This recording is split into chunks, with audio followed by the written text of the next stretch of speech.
दोस्तों कैसे हैं आप सब। आज बहुत ही बढ़िया बढ़िया ज़बरदस्त वाले अपडेट्स लेकर के आ चुका हूं मैं। और यहां पर सबसे पहले हम लोग बात कर लेते हैं क्रिस बमस्टेड के साथ में।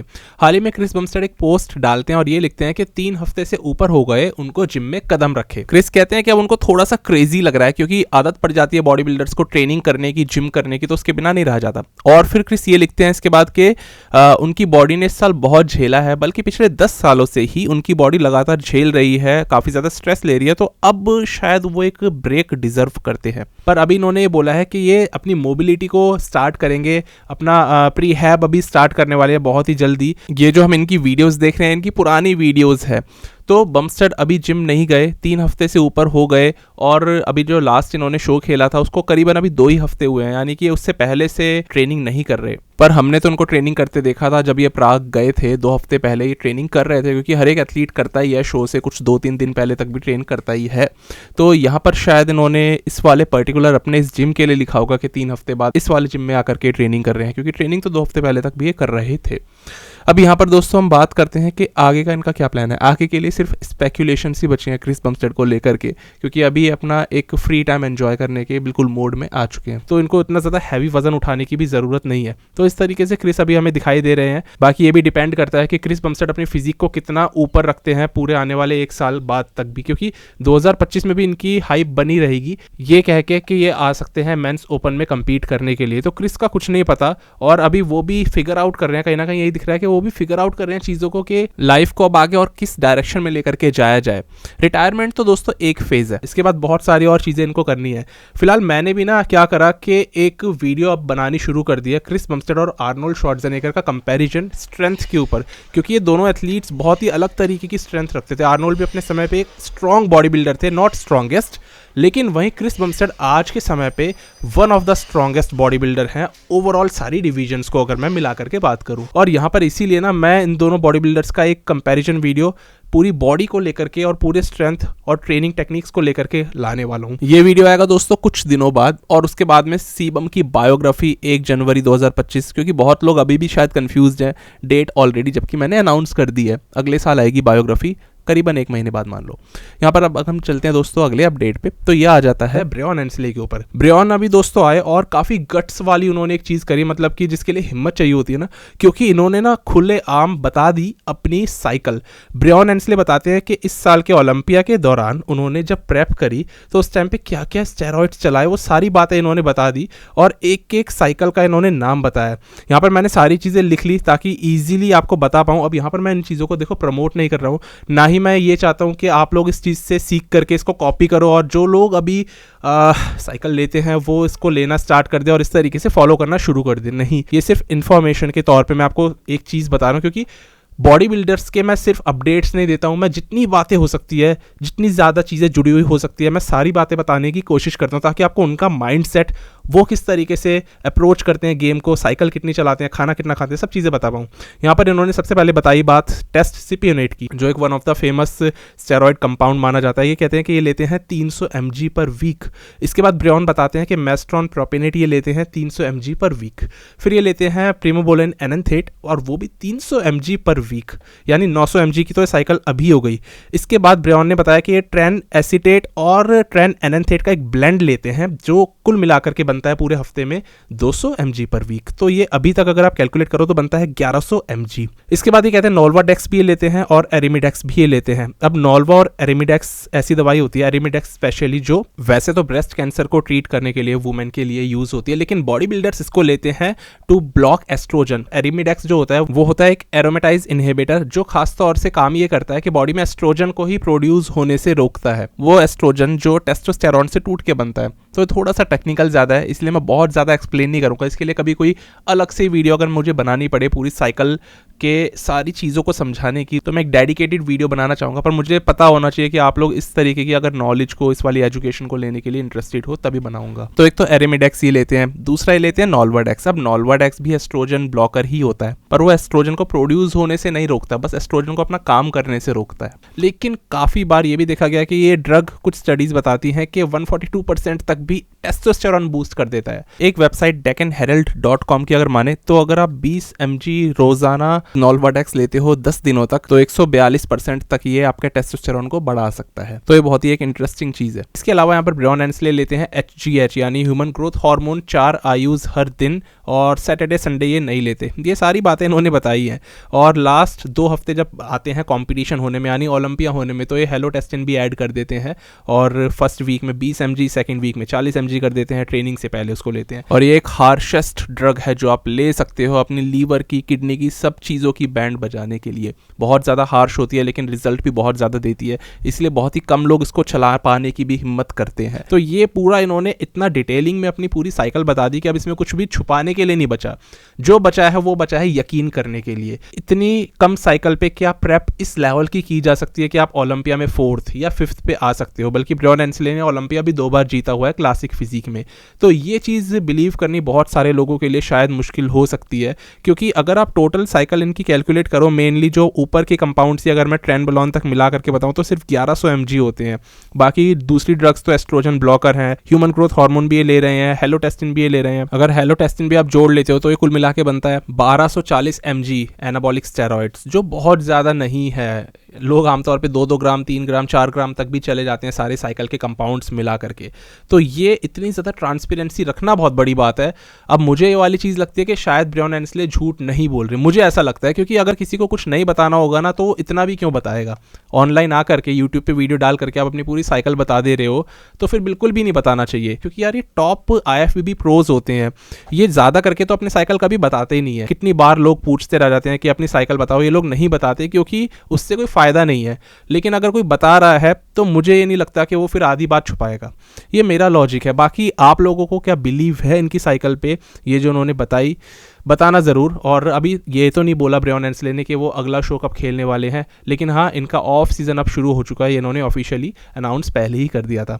तो ये है एंसले की साइकिल और मुझे लगी थोड़ी सी शॉकिंग, क्योंकि बहुत ही कम अमाउंट है ये। और दूसरी बात कि ओपनली आकर के इतना बड़ा एक IFBB प्रो कभी भी वाली बात नहीं बोल, इवन एक Mister Olympia classic physique champ नहीं बोलता।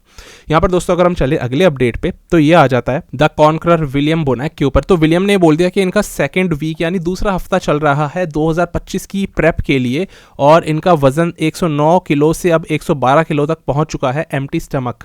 इन्होंने 4 मील्स लिए और उसके बाद इन्होंने ये वीडियो बनाई। तो अपने कोच को ये टैग करते हैं और ये बोलते हैं कि अभी इनके पास काफ़ी समय है एक लीन मसल टिश्यू बिल्ड करने के लिए अपने इस कटिंग फेज के अंदर भी। तो विलियम बोनैक लगातार अपने आप को अब शोकेस कर रहे हैं कि अगर हम फिजिक देखें तो ये फिजिक काफ़ी ज़्यादा राउंडर है, डेफिनेटली ऑफ है क्योंकि अभी इनका हफ्ता शुरू ही हुआ है प्रेप के लिए। तो मुझे तो लगता है कि आर्नोल्ड क्लासिक में अगले साल खेलने वाले हैं, क्योंकि आर्नोल्ड अभी 13 हफ्ते दूर है, दूसरा हफ्ता इनका इसमें चल रहा है। बाकी आने वाले जितने हफ्ते बचे हैं यानी कि 12, 12.5, 13 हफ्ते, इसके अंदर विलियम बोनैक पूरे तरीके से रेडी, राउंडर और एकदम शार्प हो जाएंगे। शार्प होना कोई बड़ी बात नहीं है इनके लिए, लेकिन राउंड होना और बड़ा होना ज़रूर से है।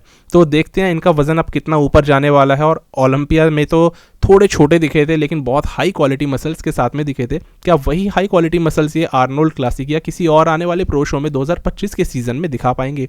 ये बहुत ही अच्छी फिजिक है। अगर हम इनकी अभी देखें, राउंड लग रहे हैं, कहीं पे भी साइज़ की ज़्यादा कमी नहीं लग रही है और ऐसा लग रहा है कि अब पुराने वाले विलियम बोनैक वापस आते जा रहे हैं। शोल्डर्स बहुत ही ज़्यादा राउंड दिख रहे हैं और लेग्स में मास बहुत अच्छा है, बैक भी ठीक ठाक दिख रही है और चेस्ट में भी फुलनेस दिखाई दे रही है। तो हर तरीके से विलियम बोनैक अब पहले से बड़े दिख रहे हैं। सबसे बड़ी बात इनका ये कहना था कि इनके ब्लड वर्क क्योंकि अच्छे आए तो ये बिल्कुल हेल्दी चल रहे हैं और उस हिसाब से अभी अपनी 2025 के सीज़न की प्रेप कर रहे हैं। मैं ज़रूर से इनको सैमसन दौदा के साथ खड़े हुए देखना चाहूँगा, एक हाई क्वालिटी विलियम बोनैक को एक मिस्टर ओलंपिया के साथ में खड़े हुए देखना। दोस्तों इनके बाद अगर हम चले तो आखिरी अपडेट आज का आ जाता है वीडियो का, और ये थोड़ा सा अलग है, स्पेशल है, क्योंकि यहाँ पर मैं आपको अनाउंस करके बता देना चाहता हूँ कि फाइनली मैं भी अब जा रहा हूँ शेरू क्लासिक में इस साल जो होने वाला है 21-22 दिसंबर के अंदर। अब मैं उसमें compete नहीं कर रहा क्योंकि मेरी तो खुद की फिजिक नहीं है, लेकिन मैंने फिजिक तैयार करवाई है एक, और वो खुद का ही मेरा भाई है। तो आप देख सकते हैं कि गौतम यहाँ पर खेलेगा शेरू क्लासिक। फिजिक उनकी इस तरीके से दिख रही है और मेंस फिजिक में खेलने वाले हैं, बतौर एमेच्योर खेलेंगे, और इसीलिए देखना होगा कि वहाँ पर जा करके किस हिसाब की बॉडी दिखती है स्टेज पे, कितनी राउंडनेस, कितनी हार्डनेस, कितनी ड्राइनेस आती है फिजिक के अंदर, कहीं फिजिक फ्लैट तो नहीं आ जाएगी, कहीं फिजिक वाटरी तो नहीं आ जाएगी, वो सारी चीज़ें भी अभी हमें फिगर आउट करनी है, क्योंकि पहला कॉम्पिटिशन है तो बहुत सारे अनसर्टेनिटी वाले फैक्टर्स जुड़े हुए हैं। तो ये सारी चीज़ें देखते हुए हम लोग वहाँ पर जाएंगे, कंपीट कराऊंगा मैं अपने एथलीट को और फिर देखते हैं रिजल्ट किस तरीके से निकल करके आता है। हम चीज़ों को पार्शियल नहीं रखते दोस्तों, सामने सामने जो चीज़ जैसे है वैसे रख देते हैं। ये सोशल मीडिया पे आप देख रहे हो तो फिजिक ऐसी दिख रही है, फिजिक डेफिनेटली काफ़ी ज़्यादा एस्थेटिकली प्लीजिंग फिजिक है, लेकिन सोशल मीडिया पे जो चीज़ दिखती है क्या वही चीज़ सेम स्टेज पे भी ट्रांसलेट होती है? दोनों बातों में बहुत फ़र्क है। कई बार नहीं भी फिजिक वैसी दिख सकती है, वो हमें जाकर के ही वहाँ पर पता लगेगा। तो हम भी चीज़ें अभी सीख रहे हैं और वहाँ पर जाकर के एक्सपीरियंस जो लेंगे, सामने सामने आपको सब चीज़ें दिखा दी जाएंगी। ये आप सामने फिजिक देख रहे हो, 10 अगस्त की ये वीडियो चल रही है जहाँ पर कि प्रेप स्टार्ट हुई थी इस साल शेरू क्लासिक की, और अभी ये लास्ट जो फिजिक अपडेट आया है ये 28 नवंबर का है। फिजिक ड्रास्टिकली चेंज हो चुकी है, ज़मीन आसमान का फ़र्क आ चुका है। तो ये है दोस्तों सबसे बड़ा अनाउंसमेंट मैं जो आपके सामने इस साल रखने वाला हूँ। अब यहाँ पर क्या होता है ना, जब कोई एथलीट compete करने के लिए उतरता है तो पूरी प्रेप करना एक अलग चीज़ है, उसमें एक अलग तरीके से पैसा लगता है, ये हम सब लोग जानते हैं। लेकिन जब एक एथलीट compete करने के लिए रजिस्टर करता है ना किसी एक वेबसाइट पे, एक शो में खेलने के लिए, तो उसका पैसा भी बहुत ज़्यादा जाता है। वो एक अलग ही चीज़ निकल के आई इस साल जो हमने सामने सामने देखी। जब आप compete करने के लिए स्टेज पे उतरते हो तो उसकी एक अच्छी भारी फीस देनी पड़ी हमें। और इस बार जब हम रजिस्ट्रेशन कर रहे थे ओलंपिया एमेच्योर में खेलने के लिए, तो यहाँ पर मैं सही में चौंक गया। इतनी ज़्यादा दोस्तों, इतनी भारी भरकम फीस थी। एक एमेच्योर एथलीट को खेलने के लिए कितनी फीस हो सकती है, अगर आप सोच के देखो आप अंदाज़ा भी नहीं लगा पाओगे, क्योंकि मैं खुद नहीं लगा पाया था।